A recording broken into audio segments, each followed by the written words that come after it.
आज हम लोग क्लास 10th के लिए झारखंड बोर्ड क्लास 10th के लिए गणित विषय जिसमें 2 अंक के लिए जो प्रश्न आएंगे आ सकते हैं, संभावित प्रश्न, इंपॉर्टेंट क्वेश्चन, उसका प्रैक्टिस करेंगे। हम लोग स्टार्ट करते हैं क्वेश्चन नंबर 1 से। क्वेश्चन नंबर 1 जो है ये एचसीएफ और एलसीएम से है। इसमें जो क्वेश्चन नंबर 1 है, इसमें देखिए कुछ प्रश्न दे दिए हैं एक्स्ट्रा, तो इसमें से कुछ प्रश्न है, इसको हम लोग एक दो हम लोग बनाएंगे, बाकी आप लोग बना सकते हैं। तो पहला जो प्रश्न है क्वेश्चन नंबर 1, 6 और 20 कहता है इसका क्या निकालना है, एचसीएफ निकालिए या फिर एलसीएम निकालिए। तो इसको हम लोग अभाज्य गुणनखंड करके बना देते हैं। 6 को हम लोग क्या लिख सकते हैं, 2 गुना 3, और 20 को क्या लिख सकते हैं, 20 को अगर हम लोग अभाज्य गुणनखंड करते हैं तो 2 10 2 और क्या हो गया 5, मतलब इसको 2 गुना क्या लिख सकते हैं 5। अब एचसीएफ निकालना है। एचसीएफ निकालने का मतलब होता है हायर कॉमन फैक्टर, जो दोनों में कॉमन है। तो यहाँ देख रहे हैं, गौर से देखेंगे, इसमें 2 है और इसमें भी 2 है। इसके अलावा और भी कुछ कॉमन नहीं दिखाई दे रहा है, इसलिए एचसीएफ क्या हो जाएगा, एचसीएफ दोनों 2 है।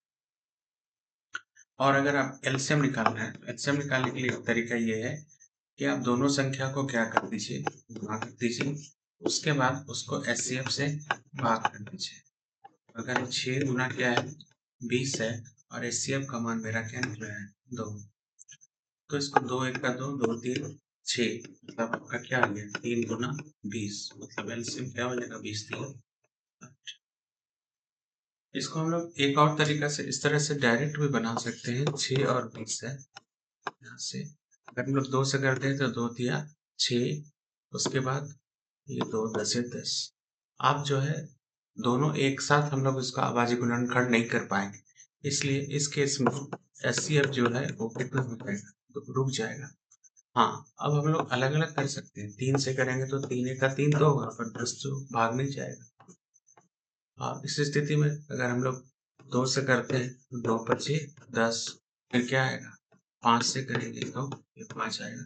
तो उस स्थिति में एलसीएम जो है वो आपका इस प्रकार निकाल सकते हैं। एलसीएम जो है, जो बच गया वो सबको गुना कर देंगे, 2 गुना 3 गुना 4,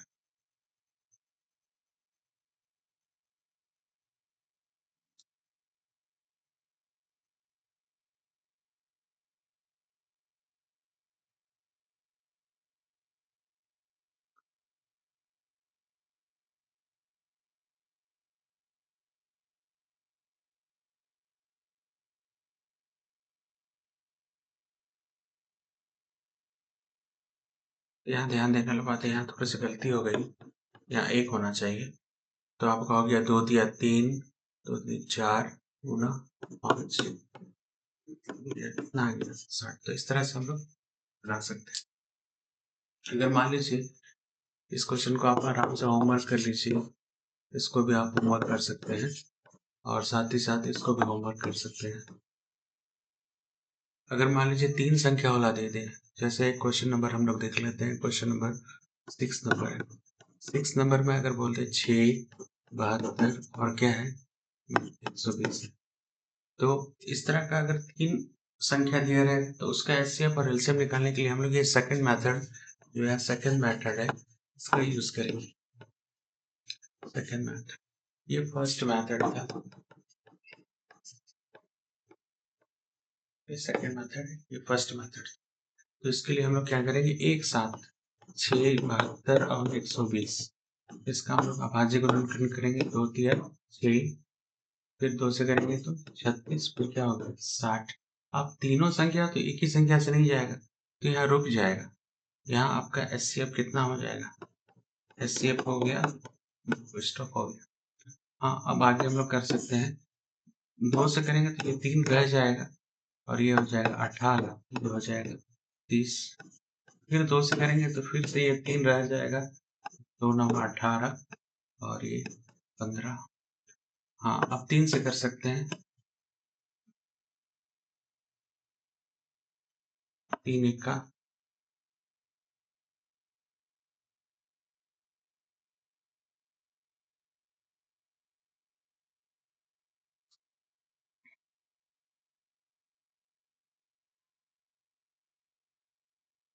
3 एक का 3, 3 3 9, 25 15।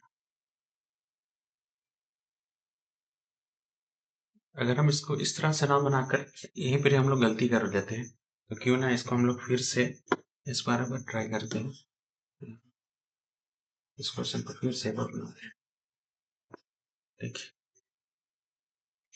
यहाँ जो है 6, 72 और 120 है, तो यहाँ पर ही 2 से करने के बाद तो 2 दिया 6, 36 और 160 आ गया।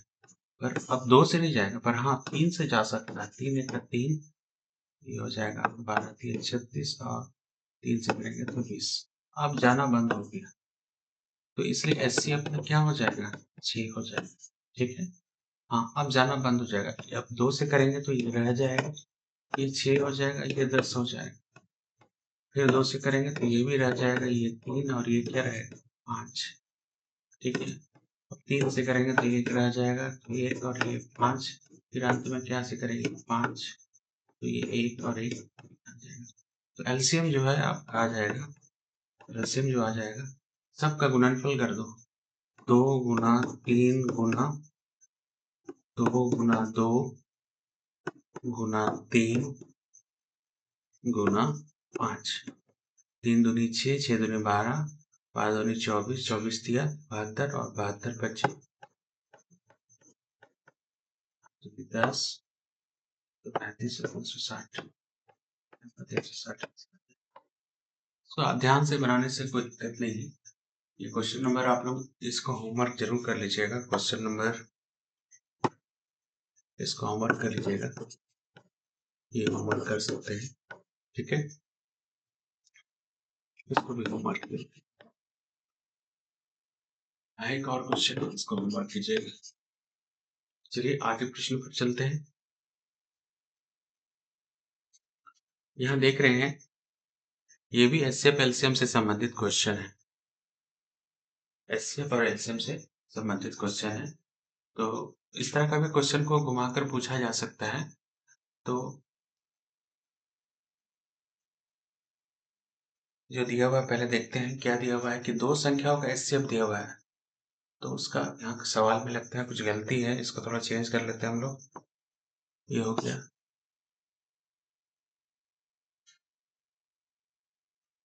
यहाँ आपको क्या होना चाहिए, एलसीएम। क्या होना चाहिए, एलसीएम। अगर एचसीएफ दिया है तो एलसीएम निकालने के लिए क्या आएगा, या तो एलसीएम दिया रहेगा तो एचसीएफ निकालने के लिए। तो इस तरह का प्रश्न में आप देख रहे हैं कि आपका जो गिवन है दिया हुआ है वो एचसीएफ दिया हुआ है। एचसीएफ कितना है, 306 और 657 का एचसीएफ कितना है 9। तो आपको पूछ रहा है किसके बारे में, एलसीएम, यही नंबर का। उसके लिए बहुत आसान तरीका है, दोनों संख्या को आप गुणा कर दो और उसको डिवाइड कर दो एचसीएफ से। तो यहाँ 306 हो गया और यहाँ 657। इसको डिवाइड करना है किससे, 9 से। 9 से डिवाइड कर देंगे। अगर हम 9 का 12 से डिवाइड काटते हैं, 9 एक का 9 दिया 27 और 9 चौके 36, तो आ गया 34 गुना 657। और 657 को अगर हम लोग गुना करते हैं यहाँ, 657 गुना 34, 7 चौके 28, 5 चौके 20, तो 22, 24 और 2 26, 3 सत्ते 21, 3 15 और 2 17, 1 18 और 1 19, जोड़ने से 8 3 3 2 2, कितना आ जा रहा है, 22,338। ये आपका क्या हो गया आंसर। हाँ ये भी हो सकता है कि एलसीएम दिया हो तो आपको एचसीएफ भी पूछ सकता है, इसको घुमाकर क्वेश्चन पूछा। एक क्वेश्चन हम लोग बना सकते हैं। अगर मान लीजिए दो क्वेश्चन है, एक एचसीएफ दिया हुआ है 26 और 91 का एचसीएफ क्या है 13 है, तो एलसीएम क्या होगा 26 और 91 का। ये आपको पूछ सकता है, इस तरह का क्वेश्चन भी आराम से बना सकते हैं। या फिर इसी को क्वेश्चन को अगर हम घुमाकर पूछते हैं कि अगर एलसीएम है दो संख्या 26 और 91 का एलसीएम जो है 182 है, तो एचसीएफ क्या होगा? तो उस परिस्थिति में हम लोग क्या करेंगे? ऐसे में अगर आपको मान लीजिए क्या निकालने बोल देगा, एचसीएफ निकालने बोलेगा, तो भी हम क्या करेंगे? दोनों संख्या को क्या कर देंगे? गुना करेंगे और उसको डिवाइड कर देंगे एलसीएम से। तो 26 गुना 91 बटा एलसीएम आपका दिया हुआ है 182। अगर हम इसको कैंसिल करते हैं 13, ये हो जाएगा 9, 91, 91 कट गया, कितना? 3। ठीक है, तो यहाँ पर बेसिक सा फॉर्मूला ये लगता है कि अगर दो संख्याओं का जो गुणनफल होता है वो उसके एलसीएम और एचसीएफ के गुणनफल के बराबर होता है। दो संख्याओं का जो गुणनफल होता है वो एलसीएम और एचसीएफ के बराबर होता है। पर ये जो मेथड है ये दो संख्याओं के लिए लागू होता है। अगर इसमें 3 संख्या रहे तो उसको हम लोग दूसरे तरीके से बनाएंगे, ये मेथड लागू नहीं होगा। तो इस तरह का अगर प्रश्न घुमाकर पूछा जाए तो आप आसानी से इसको बना सकते हैं। चलिए आगे के प्रश्न में जाते हैं। यह जो प्रश्न है देखिए, ये आपका द्विघात बहुपद से है। द्विघात बहुपद से पूछा गया है और इस द्विघात बहुपद प्रश्न जो है द्विघात बहुपद से पूछा गया है। और इसमें ध्यान देने वाली बात है कि द्विघात बहुपद ज्ञात कीजिए। प्रश्न कहता है कि द्विघात बहुपद ज्ञात कीजिए जिसके योग और गुणनफल क्रमशः दिया हुआ है। तो हमको एक द्विघात बहुपद ज्ञात करना है जिसका योग और गुणनफल क्रमशः दिया हुआ है। मान लीजिए हम एक प्रश्न ले लेते हैं। इस प्रश्न को हम लोग ले लेते हैं प्रश्न संख्या, कोई भी एक प्रश्न ले लेते हैं। मान लीजिए ये प्रश्न संख्या क्वेश्चन नंबर 6 को ले लेते हैं। 6 नंबर में क्वेश्चन आसान सा प्रश्न लेते हैं पहले। तो कह रहा है कि शून्यकों का योग द्विघात बहुपद ज्ञात कीजिए जिसमें शून्यकों का योग और गुणनफल क्रमशः यहाँ दिया हुआ है। इसमें शून्यकों का योग तथा गुणनफल क्रमशः दी गई है। शून्यकों का योग तथा गुणनफल क्रमशः दी गई है। तो शून्यकों का योग, तो शून्यकों हम लोग देखिए, हम लोग इसको बना सकते हैं। माना कि शून्य क्या है? अल्फा तथा बीटा। हम लोग शून्य को लेते हैं। शून्य है क्योंकि द्विघात बहुपद है, द्विघात है, दो घात है, इसलिए शून्य क्या होगा? 2 होगा। एक को अल्फा लेते हैं, एक को बीटा लेते हैं। शून्यकों का योग को हम लोग लिखते हैं अल्फा प्लस बीटा, और अल्फा प्लस बीटा का मान कितना दिया हुआ है? -3। और शून्यकों का गुणनफल को अल्फा इंटू बीटा, उसका मान क्या दे दिया है? 2। हम लोग सबसे पहले एक द्विघात समीकरण लगाते हैं। द्विघात समीकरण, और द्विघात समीकरण के लिए जो सूत्र लगाते हैं x² minus alpha plus beta x plus alpha into beta बराबर 0। ठीक है, इस फॉर्मूला का प्रयोग करते हैं। तो यहाँ देख रहे हैं x² है। अब अल्फा प्लस बीटा का मान यहाँ क्या देते हैं? -3x रहने देते हैं। अल्फा इंटू बीटा का मान क्या है? 2 देते हैं। यहाँ हम देखते हैं जब इसको सरल करते हैं तो x² माइनस माइनस क्या हो गया? प्लस 3x क्या हो गया? 2 बराबर। तो ये जो एक आया है ये आपका आया है द्विघात समीकरण, पर आपसे पूछ रहा है द्विघात बहुपद। आपसे पूछा जा रहा है द्विघात बहुपद, आपसे द्विघात बहुपद पूछ रहा है। तो द्विघात बहुपद बराबर आंसर जो हो जाएगा, सिर्फ आप शून्य को हटा दीजिए, x² प्लस 3x प्लस 2, ये आपका। तो आप इस क्वेश्चन में इसके साथ आप लोग इसको होमवर्क कर सकते हैं, अपने से प्रैक्टिस कर सकते हैं। ये सभी क्वेश्चन आसान है, इसमें भी दिक्कत नहीं होगा, इसको भी होमवर्क कर सकते हैं, ज्यादा कठिन नहीं है। चलिए एक प्रश्न जो दिख रहा है प्रश्न संख्या 1 थोड़ा सा घुमा कर दिया हुआ है, तो प्रश्न संख्या 1 को बटा वाला को भी बनाने की कोशिश करते हैं। इसमें आपका देखिए अल्फा प्लस बीटा का जो मान है वो दे दिया है 1/4, और साथ में अल्फा इंटू बीटा का मान कितना दे दिया है? -1। इस तरह का क्वेश्चन देखो, तो हम लोग सीधा लिखेंगे द्विघात समीकरण। तो द्विघात समीकरण के लिए फॉर्मूला लिखेंगे। सबसे पहले x² minus alpha plus beta x plus alpha into beta बराबर 0।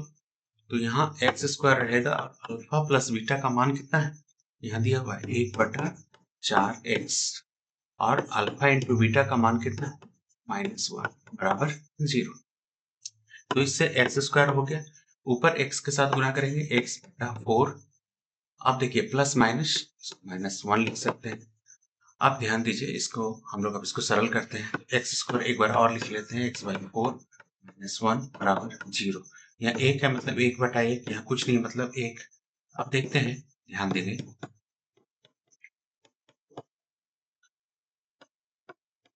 यहाँ ध्यान से देखेंगे कि 1 4 1 का एलसीएम क्या हो जाएगा, 4 हो जाएगा। अब 1 से भाग करेंगे 4 को तो 4 आ गया, इस 4 को ऊपर वाला x से गुना कर देंगे, फिर माइनस लिखेंगे, 4 को 4 से भाग करेंगे तो 1 आएगा, 1 को इस x के साथ गुना कर देंगे, फिर माइनस लिखेंगे, 1 के साथ 4 को भाग करेंगे तो 4 आएगा और उस 4 को ऊपर वाला x से गुना कर देंगे।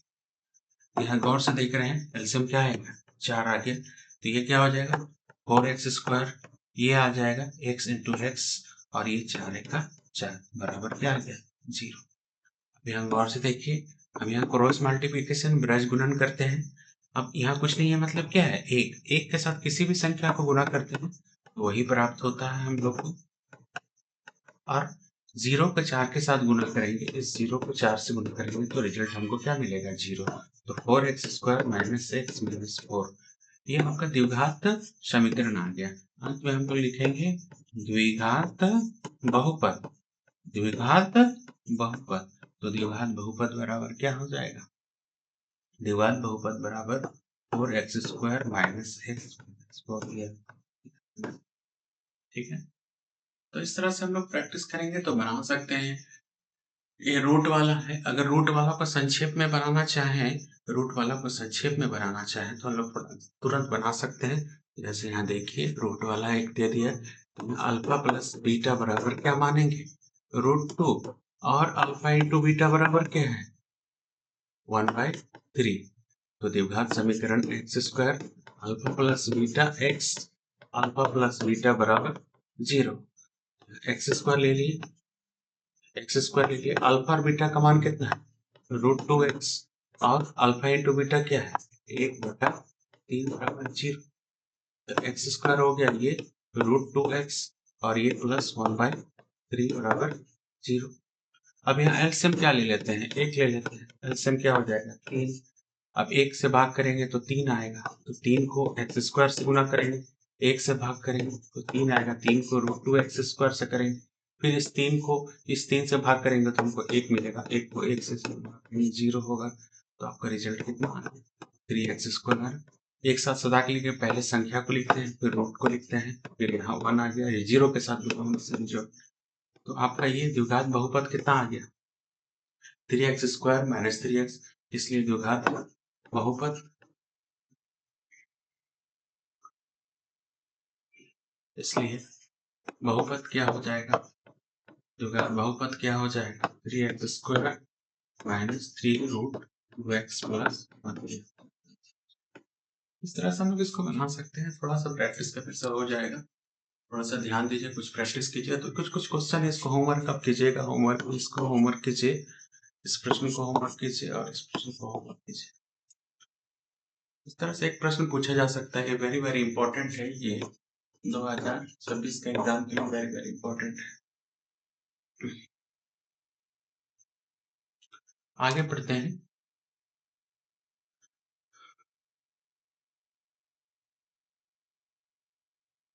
समांतर श्रेणी से प्रश्न है।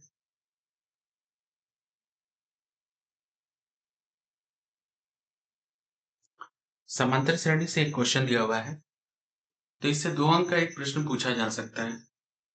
तो यहाँ देख रहे हैं क्वेश्चन नंबर 4 है, क्वेश्चन नंबर 5 है, क्वेश्चन नंबर 6 है, 6 भी है और 7 और साथ ही साथ 8 है। तो ये सभी जो प्रश्न है वो एक ही तरह के प्रश्न है।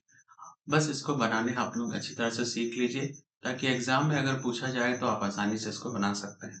तो चलिए हम लोग एक क्वेश्चन को बनाने की कोशिश करते हैं। कोई भी एक प्रश्न ले लेते हैं, उसको बनाने का प्रयास करते हैं। जैसे मान लीजिए हम एक प्रश्न ले लेते हैं, प्रश्न संख्या 5 ले लेते हैं, प्रश्न संख्या 5। अच्छा, पहले प्रश्न संख्या 4 को बना लेते हैं। 4 को बनाना बहुत आसान है। प्रश्न संख्या 4 को पहले ट्राई करते हैं। 4 नंबर,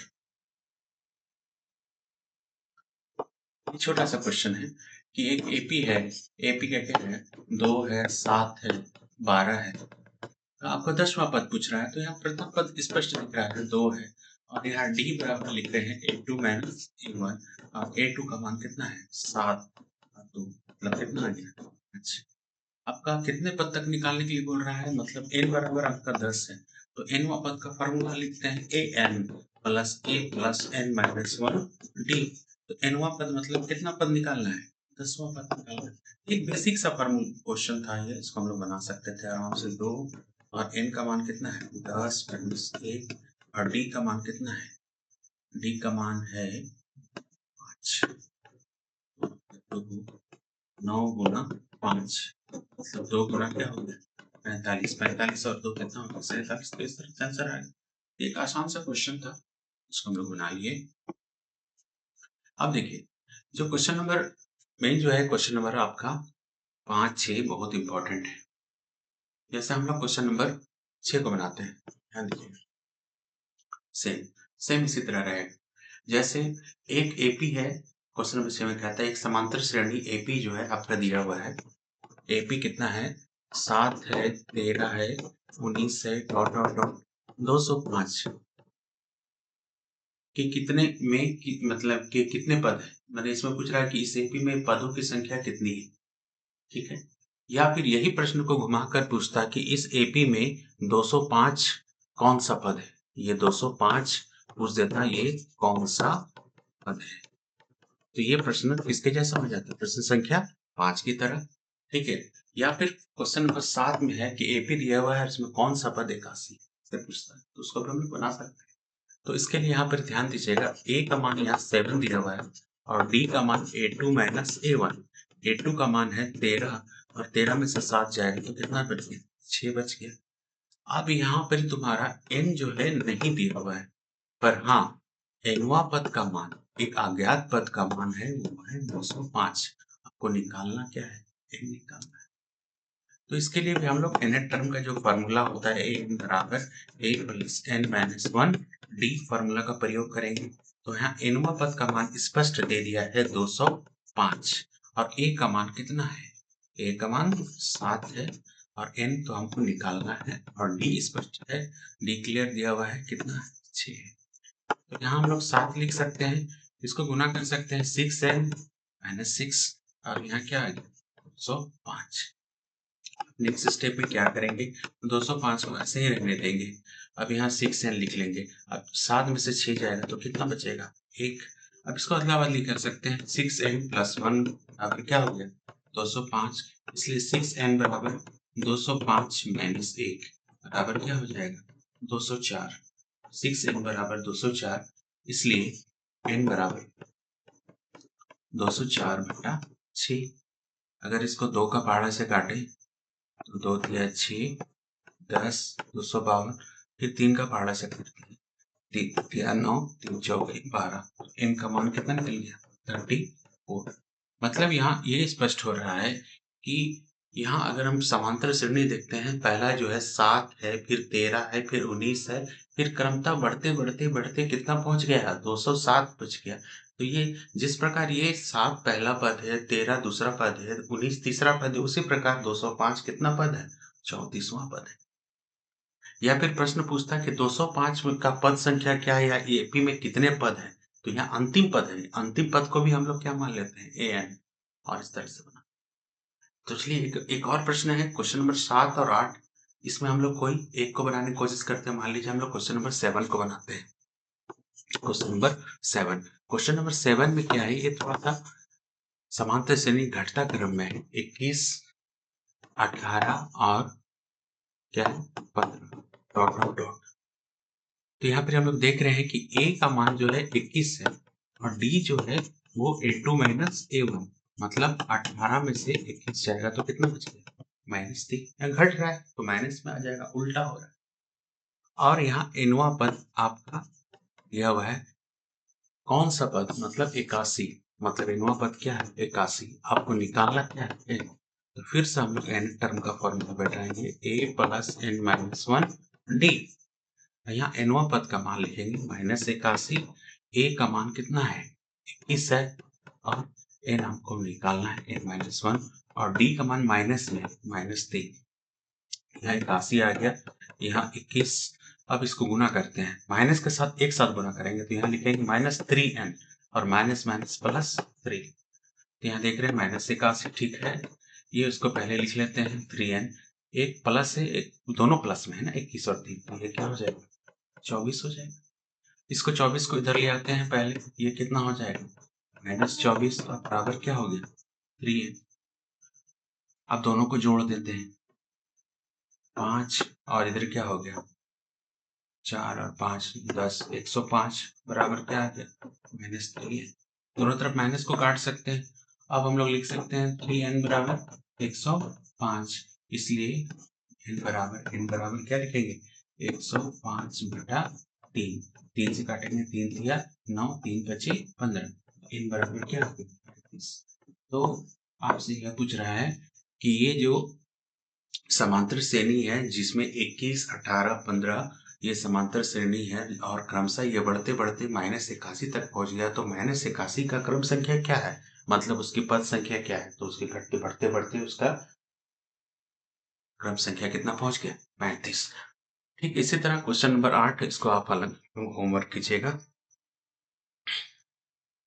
क्वेश्चन को हम लोग होमवर्क कर सकते हैं, ठीक है।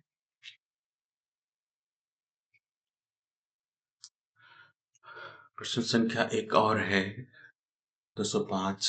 प्रश्न संख्या 5 को होमवर्क कीजिए, ठीक है।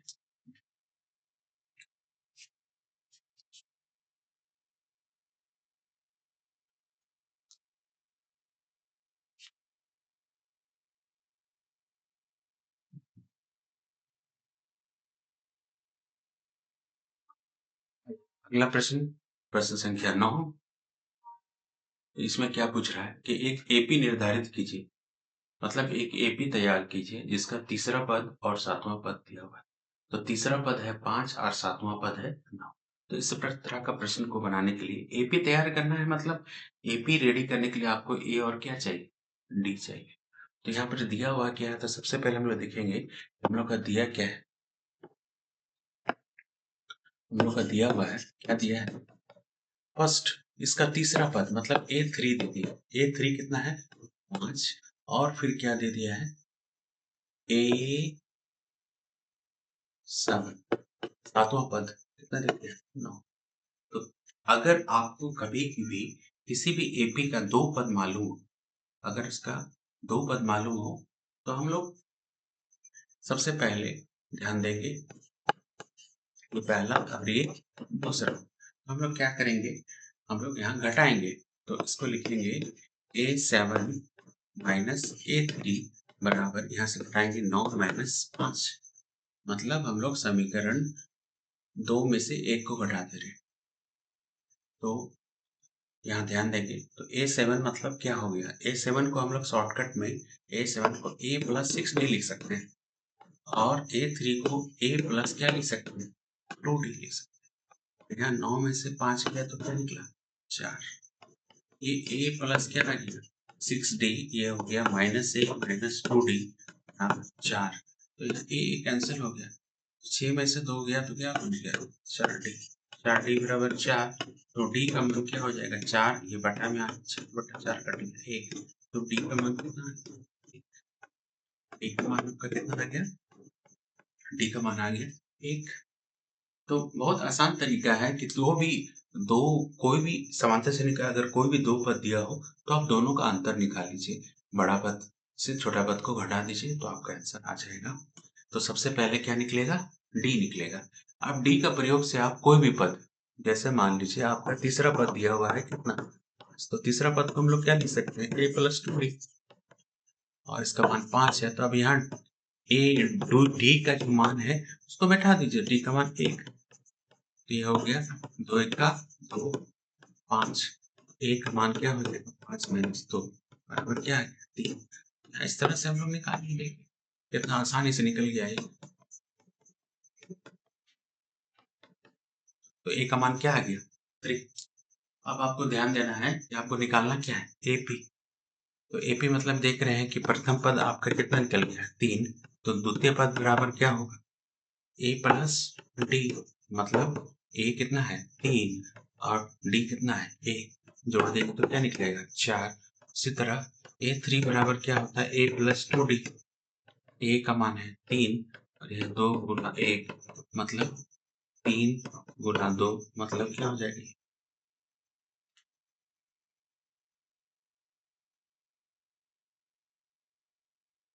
5। देख रहे हैं एपी बराबर क्या हो गया पहला पद 2, पहला पद 3, दूसरा पद 4 और तीसरा पद 5। इस तरह से आंसर होगा। ठीक है, तो ये एक्चुअली कॉन्सेप्ट है और ये एन टर्म जो ये जो सूत्र जो बनता है वो बेसिकली एनवा पर सूत्र पर आधारित। तो इसको अगर हम लोग लंबा चौड़ा करके बनाएंगे तो काफी समय लगेगा, तो इस तरह संक्षेप में हम लोग इसको बना सकते हैं। बस मान लीजिए आपको कोई भी दो पद दिया रहेगा तो आराम से उसका निकाल सकते हैं।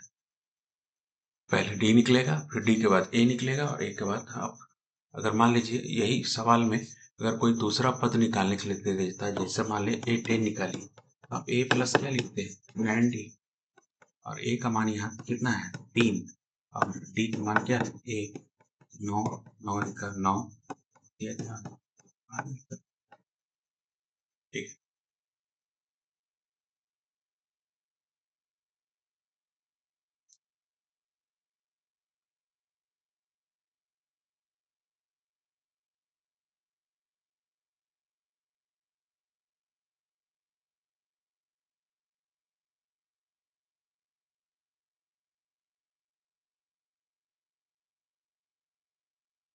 फिर प्रश्न संख्या 10 और प्रश्न संख्या 11 एक ही तरह का प्रश्न है, आराम से इसको बनाया जा सकता है।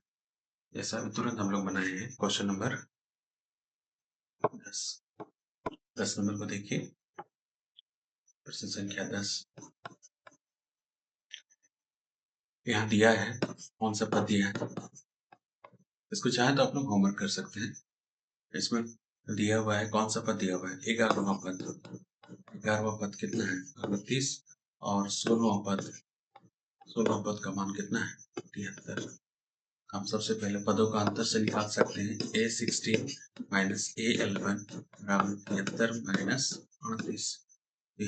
ध्यान दीजिए यहाँ शॉर्ट यहाँ पे ये इसको हम लोग क्या लिख सकते हैं 16 है, इसको A प्लस 15D और इसको क्या लिख सकते हैं A प्लस 10D। अब 73 में से घटा लेते हैं, 13 में से हट गया 5 और यहाँ 6 कितना हो गया 35। ये A प्लस क्या हो गया 15D minus A minus 10D बराबर क्या हो गया 35। एक क्या हो गया कैंसिल, तो 15 में से 10 गया तो कितना बचा 5D। 5D बराबर 35, तो D बराबर क्या हो जाएगा 35 बटा 5 कटेगा तो 7। तो D का मान कितना निकल गया 7 निकल गया। यहाँ D का मान कितना आ गया 7 आ गया। अब हम लोग ए निकाल सकते हैं, तो हम लोग यहाँ पर दो पद हैं, दोनों में से किसी भी एक का प्रयोग कर सकते हैं। लीजिए A11 का मान आपका कितना दे दिया है 38, तो A11 का मान क्या लिख सकते हैं A प्लस 10D बराबर 38। ए रहने दीजिए और डी का मान यहाँ बैठा देते हैं, डी बराबर कितना है 7। 38 ये हो गया 70 38, इसलिए ए बराबर क्या हो जाएगा 38 माइनस 70। तो 10 में से यहाँ हट गया 2 और यह क्या आ जाएगा 4 और 6 32। तो ए का मान आपका क्या आ गया -32। तो आपको कौन सा मान निकालने के लिए कह रहा है, किसका पद 31वां पद, मतलब A31 निकालना। तो A31 को क्या लिख सकते हैं A plus 30D। A plus 30D, ए का मान कितना हो गया -32 और 30 और डी का मान यहाँ पर कितना है 7। तो -32 7 दिया 21 210 लोग हटा देंगे तो कितना आ जाएगा 178। ठीक है, क्वेश्चन नंबर 11 आपको देखिए आराम से। किसी एपी का तीसरा और 9वां पद ये भी दिया हुआ, कौन सा पद चुने, तो इसको आप होमवर्क कीजिए। ठीक है, थोड़ा सा कठिन है। आप आराम से इसको बना सकते हैं, होमवर्क कर सकते हैं। नेक्स्ट जो प्रश्न है, प्रश्न संख्या 12। इसमें 3 प्रश्न दिए हैं। 3 प्रश्न काफी इंपॉर्टेंट है परीक्षा की दृष्टि से। देखिए, सबसे पहला प्रश्न जो है, question number 1, sin 60 cos 30 plus sin 30 into cos 60। देखिए, यहाँ सबसे पहले sin 60, तो हमको कुछ कुछ मान याद रखना चाहिए, है ना। ध्यान रखना है, ध्यान। sin 30 का 1/2 होता है, और साथ ही साथ sin 30 के साथ साथ cos 60 का भी मान 1/2 होता है। उसी प्रकार cos 30 का मान होता है √3/2, तो sin 60 का मान भी √3/2 होता है। इसको आपको याद रखना, ठीक है, क्लियर है। तो चलिए इसको बनाते हैं। sin 60, तो sin 60 का मान कितना हो जाएगा, √3/2, बट गुना लगा दी, और 30 का मान भी √3/2, sin 30 का मान 1/2, और cos 60 का मान, देखिए 2 दूनी नीचे कर गुना करते हैं तो 4, √3 को गुना करने से 3, यहाँ 4, 1, एलसीएम सेम होता है। जब ये दोनों का हर समान हो तो ऊपर हम लोग डायरेक्ट लिख सकते हैं 3 + 1, 3 में से 1 गया तो क्या हो गया, सॉरी 3 और 1 को जोड़े तो 4 हो गया, तो ये कटेगा तो क्या होगा, 1, आंसर आ गया। अब 2 नंबर को देखते हैं, 2 नंबर को बनाते हैं। 2 नंबर बहुत आसान सा प्रश्न है। 2 tan square 45 plus cos square 30 degree minus sin square 60 degree. एक यहाँ नया टर्म आ गया है, tan 45। tan 45 का डिग्री 1 होता है, और cot 45 इसका भी मान क्या होता है, 1 होता है। दोनों का मान 1 होता है, इसको यूज करना है, ध्यान देंगे। तो tan 45 का वैल्यू क्या होता है, 1 का स्क्वायर। अब ये cos 30 हम लोग यहाँ से देखा, cos 30 का मान क्या होता है, √3/2 का स्क्वायर, और sin 60 का मान भी √3/2 का स्क्वायर। 2 गुना 1, यहाँ 3/4 माइनस 3/4, दोनों को काट सकते हैं सर, क्या आ गया, 2 का 2, आपका क्या हो गया। प्रश्न संख्या 3, प्रश्न संख्या 3 क्या है, 3 tan 30 plus 2 tan 30 by 1 plus tan square 30 degree. ऊपर में देखिए, यहाँ एक और चीज याद रखना है, tan 30 का मान 1/√3, और tan 60 का जो मान होता है वो √3 होता है, इसको भी याद रखना है। चलिए, tan 30 का मान क्या, हम लोग बैठा देते हैं। tan 30 का मान क्या है, 1/√3, यहाँ है 1/√3 का स्क्वायर। आगे बढ़ाते हैं, ये हो जाएगा 2/√3, और यहाँ आ जाएगा 1 + 1/3, तो हो गया 2/√3। एलसीएम ले लेंगे, 3 × 1 = 3 प्लस 1, आगे बनाते 2/√3, ये 3 और 1 3, 3 और 1 4, 2/√3। अब इसका मतलब क्या हो गया, बटा का मतलब इस तरह से, बटा मतलब ये भाग हो गया, तो इसको हम लोग इस तरह से समझने के लिए ऐसे लिख सकते हैं, भागा 4/3, इसको पलट देते हैं, तो ये हो जाएगा 3/4, 2 का पावर से 2 दूनी 4, तो ऊपर क्या बचा, देख रहे हैं मान कितना आया, ऊपर 3 और नीचे क्या हो गया, 2√3, 2√3 से ऊपर नीचे गुना करना पड़ेगा, हर पर मैं करना कर, ये 3/3 आ गया, ये 2 √3 3 कट गया, 3/,